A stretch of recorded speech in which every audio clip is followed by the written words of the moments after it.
આજે હું તમારી સાથે જીવન અને યરુશલેમ માતા ઉપદેશ શીર્ષક સાથે પરમેશ્વરના વચનનો અભ્યાસ કરવા ઈચ્છીશ.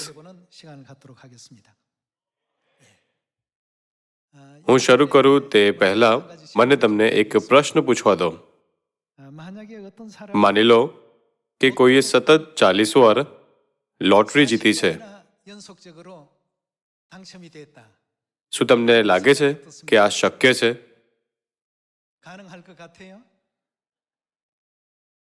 શું લોકો નહીં વિચારે કે આ એક સંયોગ નથી હોઈ શકતો, અથવા કોઈએ આના માટે આયોજન કર્યું હશે? કોઈ પણ એવી ઘટનાઓ માટે આ રીતે વિચારશે જેમાં સફળતાની સંભાવના ઓછી હોય છે. ત્યારે આપણા માટે પણ આ જ કહી શકાય છે જે અહીંયા છે. મનુષ્ય માત્ર પ્રોટીનનો એક દ્રવ્યમાન છે.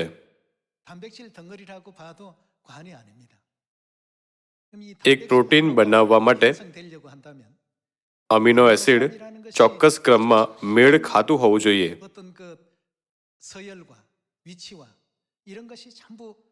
આ પ્રક્રિયાઓ ખરેખરમાં નોંધપાત્ર છે. લગભગ 20 અલગ અલગ પ્રકારના અમીનો એસિડ હોય છે. એક વ્યક્તિ માટે જીવન જીવવા માટે બધું જ સંપૂર્ણ રીતે સંરેખિત થવાની સંભાવના સતત 40 વાર લોટરી જીતવા કરતાં વધારે મુશ્કેલ છે. આ અવિશ્વસનીય છે કે સંભાવનાઓ ઘણી ઓછી હોવા છતાં પણ આજે આપણે અહીં છીએ. જ્યારે આપણે વિચારીએ છીએ કે પરમેશ્વર આપણને અકલ્પનીય અસંભાવનાઓ દ્વારા આ સ્થાન પર લાવ્યા છે, તો આપણે અહીંયા એક સાથે રહેવા માટે આભાર માનીએ છીએ.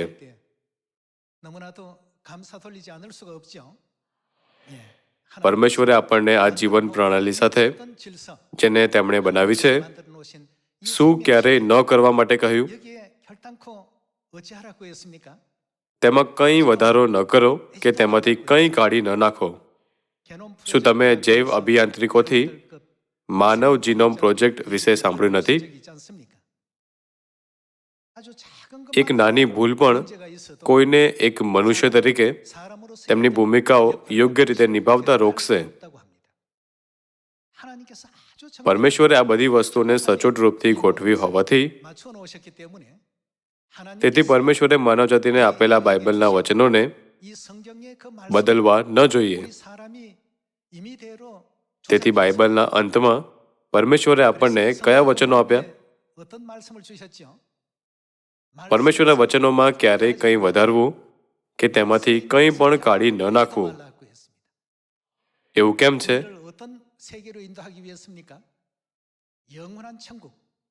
આપણને સ્વર્ગના અનંત રાજ્યમાં લઈ જવા માટે, જ્યાં અનંત જીવન અસ્તિત્વમાં છે. પરમેશ્વરે બાઇબલના અંતમાં આ વાત પર ભાર આપ્યો. આવો આપણે પ્રકટીકરણ અધ્યાય 22 વચન 17 પર એક નજર કરીએ.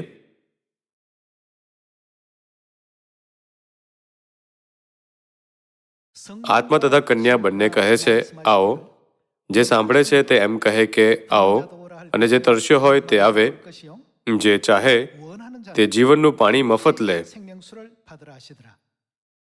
વચન 18. આ પુસ્તકમાંના ભવિષ્ય વચનો જે કોઈ સાંભળે છે તેને હું સોગંદ દઈને કહું છું, જો કોઈ તેઓમાં એટલે કે બાઇબલના વચનોમાં વધારો કરશે તો તેના પર ઈશ્વર આ પુસ્તકમાં લખેલા અનર્થો વધારશે. વચન 19. વળી જો કોઈ આ ભવિષ્ય વચનના પુસ્તકમાંથી કંઈ પણ કાઢી નાખશે તો ઈશ્વર તેનો ભાગ જીવનના જળમાંથી તથા પવિત્ર નગરમાંથી, એટલે આ પુસ્તકમાં જે લખેલું છે તેમાંથી કાઢી નાખશે. તમને શું લાગે છે? પરમેશ્વરના વચનોના સંબંધમાં તેમણે એક નિયમ સ્થાપિત કર્યો કે માનવજાતિએ તેમના વચનોને બદલવા ન જોઈએ. આપણા જીવનને ટકાવી રાખવા માટે સર્વશક્તિમાન પરમેશ્વરે, જેમણે માનવ તરીકે ઓળખાતા પ્રોટીનના આ દ્રવ્યમાનની રચના કરી, આપણને મૂલ્યવાન બાઇબલ આપી છે. તેના નિષ્કર્ષમાં તેમણે કહ્યું કે માનવજાતિએ ક્યારેય પણ તેમના વચનોને બદલવા ન જોઈએ. આજે અગણિત ચર્ચ અને સંપ્રદાય છે અને ઘણા બધા લોકો બાઇબલની ગેરસમજ કરે છે. તેથી આપણે સ્વર્ગના અનંત રાજ્ય સુધી પહોંચવામાં નિષ્ફળ થઈ શકીએ છીએ, જ્યાં મૃત્યુ, શોક, રુદન કે દર્દ નથી અને માત્ર અનંત સુખ અને આનંદ અસ્તિત્વમાં છે. પરમેશ્વરે આપણને તેમના વચનોને ન બદલવા માટે કહ્યું હોવાથી શું ચર્ચ ઓફ ગોડ તેમની શિક્ષાઓનું બરાબર તે રીતે પાલન નથી કરતું જેમ તે આપવામાં આવી હતી? આજે આપણે આપણી આજુબાજુ ઘણા ચર્ચ જોઈ શકીએ છીએ. તેમની અને આપણી વચ્ચે ઘણા અંતર છે. જો કોઈ તે શિક્ષાઓને જોવા ઈચ્છે છે જેનો ઈશુ અને પ્રથમ ચર્ચે અભ્યાસ કર્યો હતો, તો આપણા ચર્ચમાં આવવું સૌથી સારી રીત છે. જ્યારે અસંખ્ય અમીનો એસિડ એક સાથે જોડાય છે અને યોગ્ય સ્થાન પર સ્થિત હોય છે, તો તે એક પ્રોટીન બનાવે છે.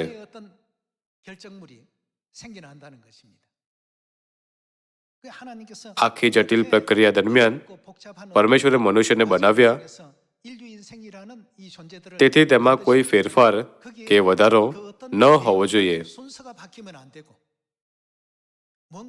જો કંઈક પરમેશ્વરની રચનાથી અલગ રીતે થયું, તો તે મનુષ્યને વાણી, ચેતના, દ્રષ્ટિ અને લાગણી કરવામાં સક્ષમ થવાથી રોકશે.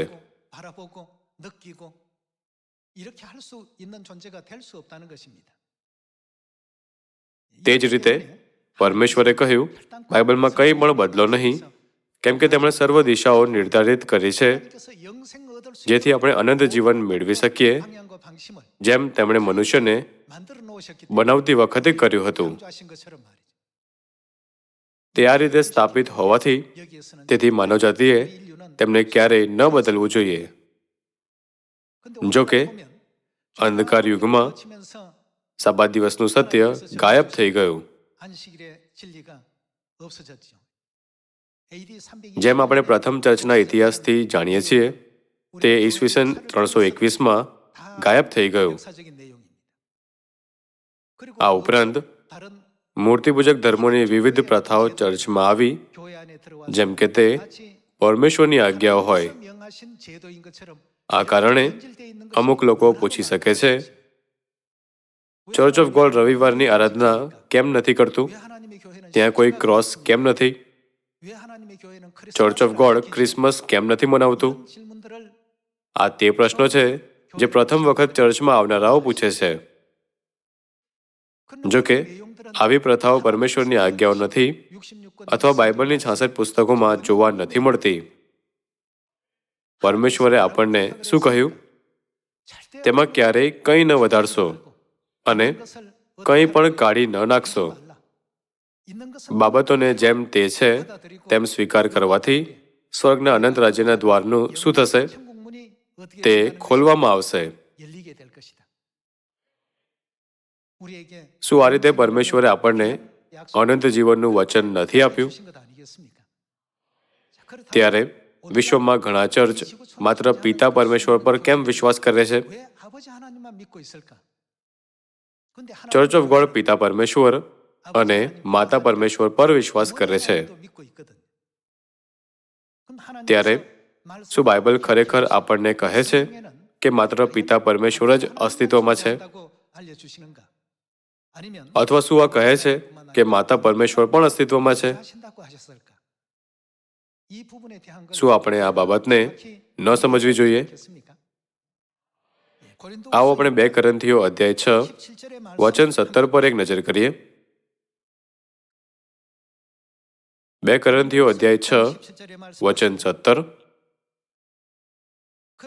માટે તમે તેઓમાંથી નીકળી આવો અને અલગ થાઓ, એમ પ્રભુ કહે છે.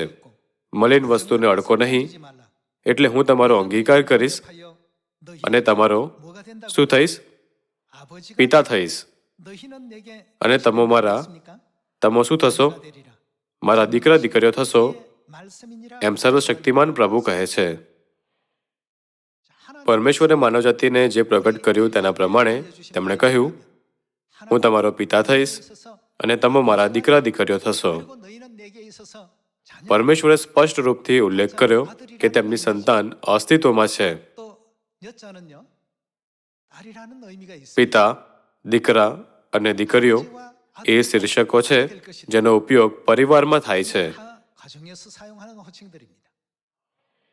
પછી જો આપણે સાંસારિક પરિવાર પર વિચાર કરીએ તો શું માત્ર પિતા હોય છે? શું માત્ર એક દીકરો હોય છે? શું માત્ર એક દીકરી હોય છે? શું કંઈક ખોટી નથી રહ્યું? પરમેશ્વરે આ સાંસારિક પ્રણાલીની સ્થાપના કરી. તે પરમેશ્વર છે જેમણે બધી વસ્તુઓ બનાવી અને બધું જ જ્યાં હોવું જોઈએ ત્યાં મૂક્યું. શું આ જ કારણ નથી કે તેમને સર્વના પરમેશ્વર કહેવામાં આવે છે? બાઇબલ કહે છે કે પિતા અને દીકરા દીકરીઓ છે, તો પણ કોણ ખૂટે છે? માતા ખૂટે છે. શું બાઇબલ માત્ર પિતા પરમેશ્વર વિશે જ ઉલ્લેખ કરે છે? શું માતા પરમેશ્વર પણ ન હોઈ શકે? માતા પરમેશ્વરનું અસ્તિત્વ છે. આજે આવો આપણે બાઇબલના માધ્યમથી તેની ખાતરી કરીએ.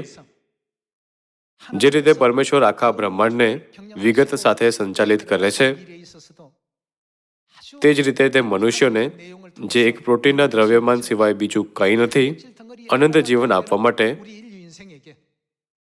અદ્ભુત યાત્રા પર ભારે પ્રયત્નો કરે છે. જ્યારે એક બાળક નવજાત હોય છે તો અગણિત અમીનો એસિડ અને પ્રોટીનની ક્રિયા પ્રતિક્રિયા હોય છે.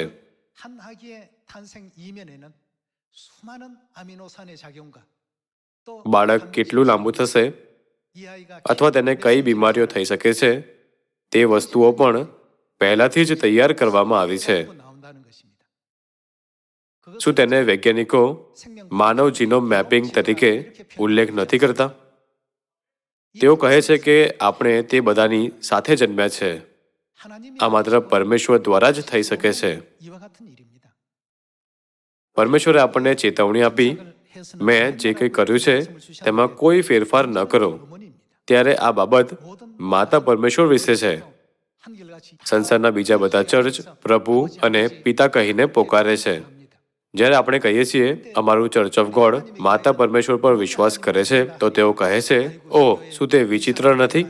બધા લોકો, આજે આવો આપણે બાઇબલમાં તેના નિષ્કર્ષ પર જઈએ. આવો આપણે ગલાતીઓ અધ્યાય 4 વચન 26 પર એક નજર કરીએ. ગલાતીઓ અધ્યાય 4 વચન 26 આ કહે છે, પણ ઉપરનું યરુશલેમ સ્વતંત્ર છે. અહીંયા ઉપર શબ્દ સ્વર્ગને દર્શાવે છે. પણ સ્વર્ગનું યરુશલેમ સ્વતંત્ર છે. તે કોણ છે? ત્યારે સ્વર્ગમાં કોણ છે? શું તે માત્ર પિતા પરમેશ્વર છે? ના, આપણી પાસે સ્વર્ગમાં બીજું કોણ પણ છે?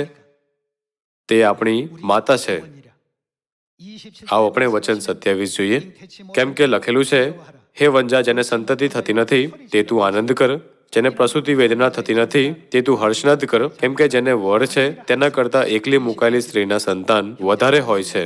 વચન 28. હવે હે ભાઈઓ, આપણે ઈસાકની જેમ વચનના છોકરા છીએ, પણ તે વખતે જેમ દેહ પ્રમાણે જન્મેલાએ આત્મા પ્રમાણે જન્મેલાને સતાવ્યો, તેમ હમણાં પણ છે. પણ પવિત્ર લેખ શું કહે છે? દાસીને તથા તેના પુત્રને કાઢી મૂક, કેમ કે દાસીના પુત્રને પરણેતરના પુત્રની સાથે વારસો મળશે નહીં. માટે ભાઈઓ, આપણે દાસીના છોકરા નથી, પણ પરણેતરના છીએ. અહીં વચન 31માં પરણેતર આપણી માતા છે, જેમને વચન 26માં સ્વતંત્ર કહેવામાં આવી છે. તેથી વચન 31 ઉલ્લેખ કરે છે કે આપણે માતાની સંતાનો છીએ. શું તમે બાઇબલ સોસાયટીની મુલાકાત લીધી અને બાઇબલમાં માતા શબ્દ દાખલ કર્યો? ના, તમે એવું નથી કર્યું. આ બાઇબલના બધા સંસ્કરણોમાં લખ્યું છે, ઉપરનું યરુશલેમ સ્વતંત્ર છે, તે આપણી માતા છે. તો પછી તેઓ બાઇબલમાંથી શબ્દો કેમ કાઢી નાખે છે? શું તે વિચિત્ર નથી? તેઓ પરમેશ્વરની આજ્ઞાનું ઉલ્લંઘન કેમ કરે છે કે પરમેશ્વરના વચનોમાં કંઈ ન વધારવું કે ન તો કાઢી નાખવું? જેમ પહેલા ઉલ્લેખ કર્યો છે, અંધકાર યુગ દરમિયાન ચર્ચ મૂર્તિપૂજક બની ગયું હતું. આ સત્તાવાર રીતે માન્યતા પ્રાપ્ત ચર્ચ ઇતિહાસ પુસ્તકોમાં છે. તેમણે ઈશુના સમયથી ઈસવીસન 321 સુધી, જ્યારે રવિવારને સત્તાવાર આરામનો દિવસ ઘોષિત કરતા રવિવારનો નિયમ જારી કરવામાં આવ્યો હતો, વિશ્વાસપૂર્વક સાબત દિવસ મનાવ્યો. ઈસવીસન 500 સુધી પ્રથમ ચર્ચનો ઇતિહાસ પુસ્તકમાં પૃષ્ઠ 132માં આ લખ્યું છે કે રવિવારનો કોઈ ખ્રિસ્તી અર્થ ન હતો. ઈસવીસન 321ને કેટલા વર્ષ વીતી ગયા છે? લગભગ 2000 વર્ષ વીતી ચૂક્યા છે, ખરું ને? તેથી આજે બધા ચર્ચ આરાધનાનો મૂળ દિવસ હોય તેમ રવિવાર મનાવે છે. જો કે ઈશુ, પ્રેરિતો અને પ્રથમ ચર્ચના સંતો રવિવારની આરાધના વિશે જાણતા ન હતા. સ્વર્ગમાં જાઓ અને પ્રેરિત પિત્તરને પૂછો, તે કહેશે, તમે શેના વિષયમાં વાત કરી રહ્યા છો? જાઓ જઈને પ્રેરિત પાઉલને પૂછો, તે કહેશે, રવિવારની આરાધના? શું ખરેખરમાં એવી કોઈ વસ્તુ હતી? પ્રથમ ચર્ચમાં રવિવારની આરાધના ન હતી.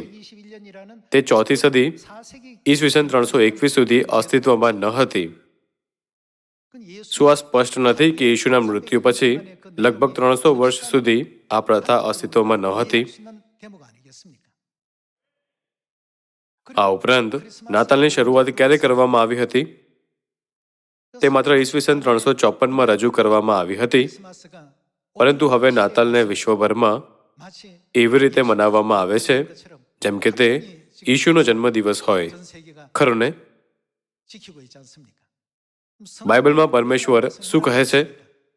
પરમેશ્વરે આજ્ઞા આપી, જો તમે બાઇબલમાં કંઈ પણ વધારશો તો હું તમારા પર અનર્થો વધારીશ.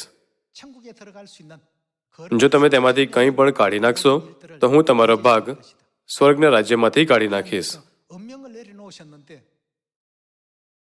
તો પણ ઈસવીસન 321માં શનિવારની આરાધનાને રવિવારની આરાધનાથી બદલવામાં આવી અને ઈસવીસન 354માં નાતાલ પ્રગટ થઈ. આ ઉપરાંત 6ઠ્ઠી સદીમાં ચર્ચની ટોચ પર ક્રોસ ઊભા કરવામાં આવ્યા હતા.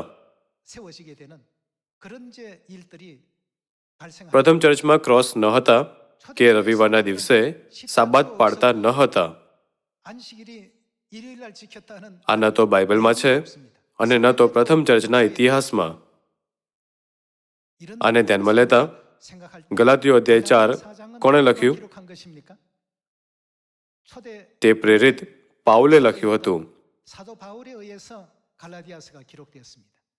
અલબત્ત તે મનુષ્ય દ્વારા લખવામાં આવ્યું હતું, પરંતુ તે પરમેશ્વરના પવિત્ર આત્માથી પ્રેરિત થઈને લખવામાં આવ્યું હતું.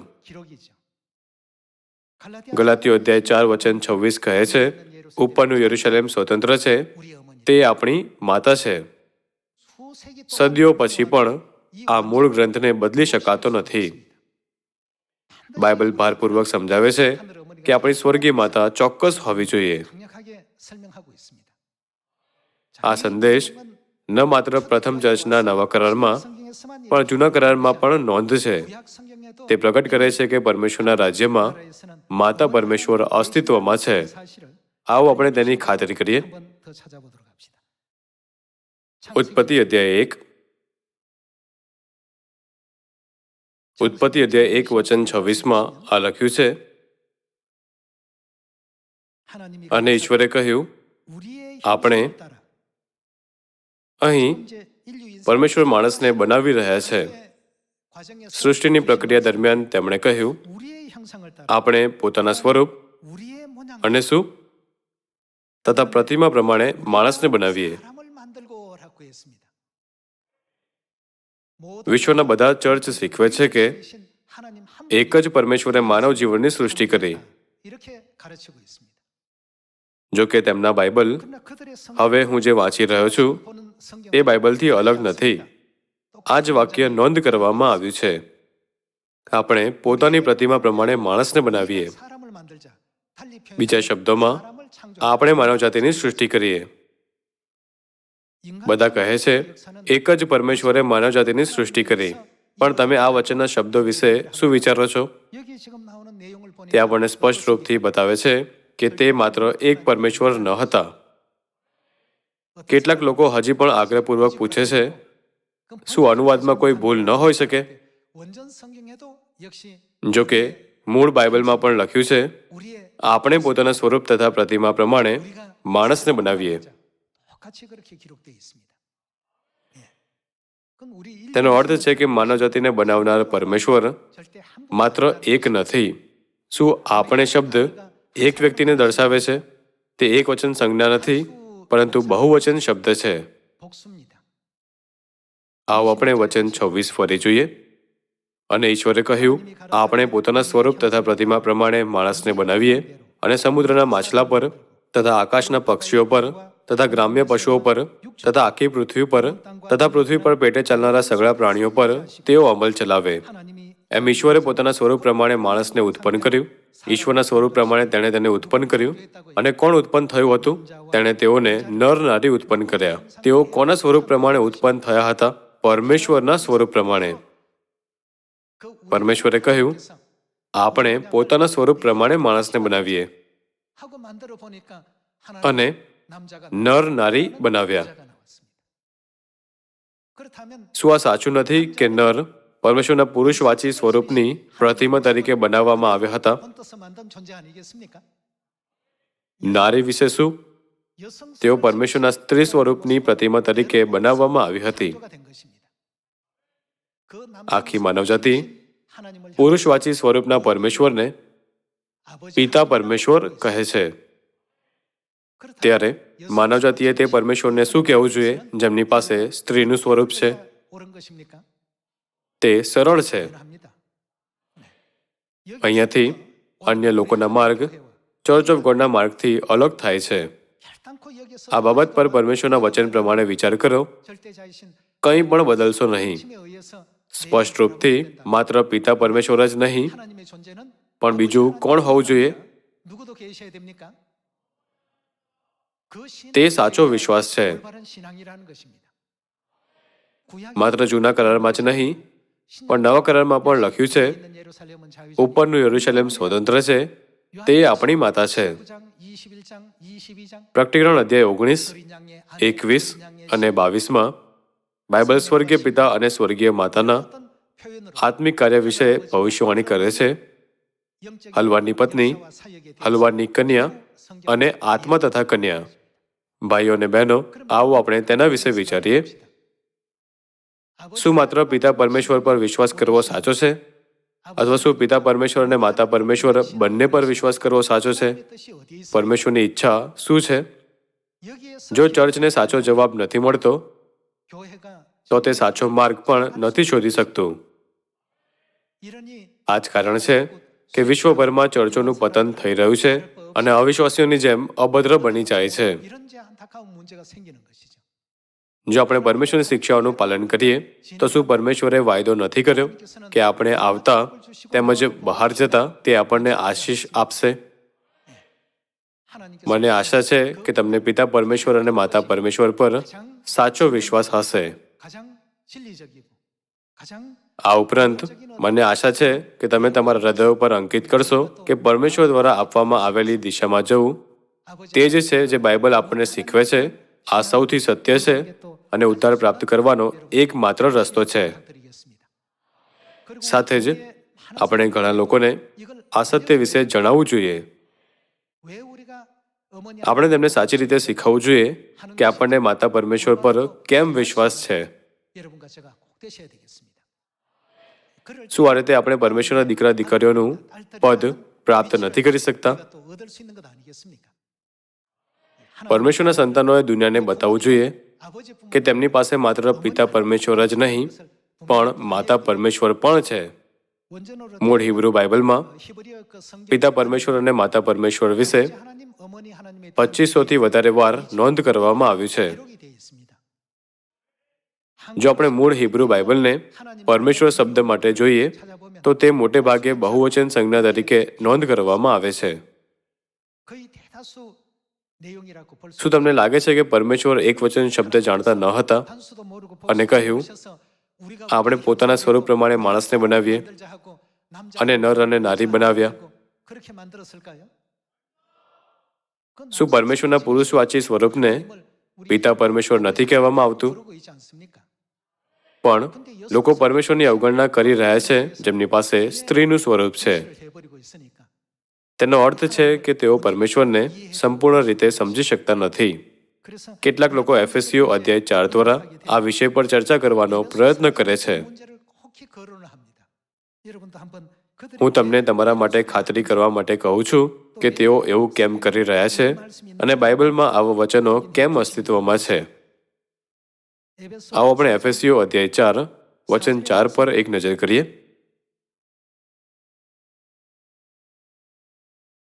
જેમ તમારા તેડાની એક આશામાં તમને તેડવામાં આવે છે, તેમ એક શરીર તથા એક આત્મા છે. વચન 5, એક પ્રભુ, એક વિશ્વાસ, એક બાપ્તિસ્મા, એક ઈશ્વર. લોકો પૂછે છે, તે કહે છે કે અહીં એક પરમેશ્વર છે. પિતા પરમેશ્વર અને માતા પરમેશ્વર કેવી રીતે હોઈ શકે છે? આવો આપણે આ બાબત પર થોડું આગળ જઈએ. વચન 6, એક પરમેશ્વર એટલે કોણ? સર્વના પિતા. બધા લોકો આ શું કહે છે કે પિતા પરમેશ્વર શું છે? પિતા એક છે. જો કે ત્યાં બીજું કોણ છે? આપણે પ્રચાર કરીએ છીએ કે માતા પરમેશ્વર તેમની સાથે છે. આપણે ક્યારેય નથી શીખવતા કે બે પિતા છે. આપણે તેને સારી રીતે સમજવું જોઈએ અને તેમને સમજાવવું જોઈએ. તે સમયમાં જ્યારે પુરુષો નાણાકીય અને ઘરના કારભારી હતા, સ્ત્રીઓ લગભગ અસ્તિત્વમાં ન હતી. જૂના કરારના સમયમાં તેઓ પ્રતિછાયાની જેમ હતી. તે સમયે વસ્તી ગણતરી કરતી વખતે સ્ત્રીઓને સામેલ કરવામાં આવતી ન હતી. સ્ત્રીઓને પુરુષોથી નીચે માનવામાં આવતી હતી.